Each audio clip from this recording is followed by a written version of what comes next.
পাহাড়ে শিক্ষক নিয়োগের ক্ষেত্রে এসএসসির নিয়ম কাজ করে কিনা সোমবার তা জানতে চাইল হাইকোর্ট। সমতলের সঙ্গে পাহাড়ের শিক্ষক নিয়োগ প্রক্রিয়ার মিল নেই, সেই কারণে এই প্রশ্ন তুলেছে আদালত। গোর্খা টেরিটোরিয়াল প্রশাসন শিক্ষক নিয়োগ নিয়ে ক্ষোভও প্রকাশ করেছেন বিচারপতি বিশ্বজিৎ বসু। রাজ্যের অ্যাডভোকেট জেনারেল কিশোর দত্তের উদ্দেশ্যে তার মন্তব্য, আমি দেখেছি পাহাড়ে শিক্ষক নিয়োগের ক্ষেত্রে কোনো প্রক্রিয়া মানা হয় না।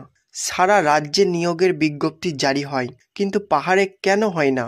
পাহাড়ে কি এসএসসি রয়েছে? তারা কি কাজ করে?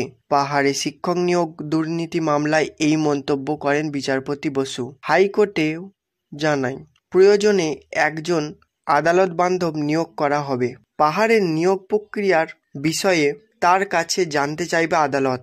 রাজ্যের এজি আদালতে জানান বিচারপতি বসু এখন পাহাড়ের নিয়োগ দুর্নীতি মামলার শুনানি করতে পারবেন না। ওই মামলায় বিচারপতির এজলাস পরিবর্তন হয়েছে। বিচারপতি বসু জানান পাহাড়ে নিয়োগ দুর্নীতি সংক্রান্ত একটি মামলায় এই আদালত সিআইডি তদন্তের নির্দেশ দিয়েছে।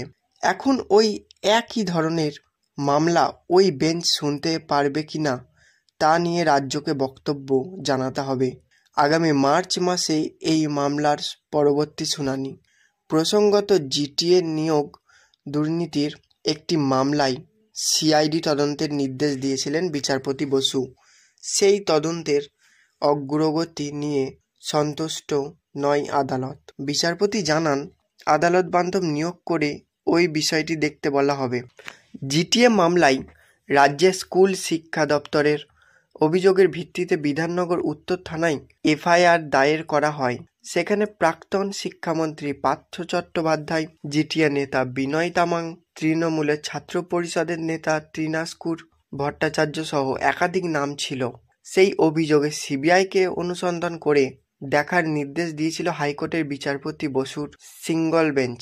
এই সংক্রান্ত রিপোর্ট আদালতে দিতে বলা হয়েছিল কেন্দ্রীয় সংস্থাকে।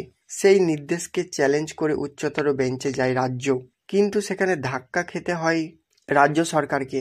2024 সালের 19 এপ্রিল কলকাতা হাইকোর্টের বিচারপতি হরিশ টন্ডন ও বিচারপতি মধুরেশ প্রসাদের ডিভিশন বেঞ্চ সিবিআই অনুসন্ধানের নির্দেশকে বহাল রাখে।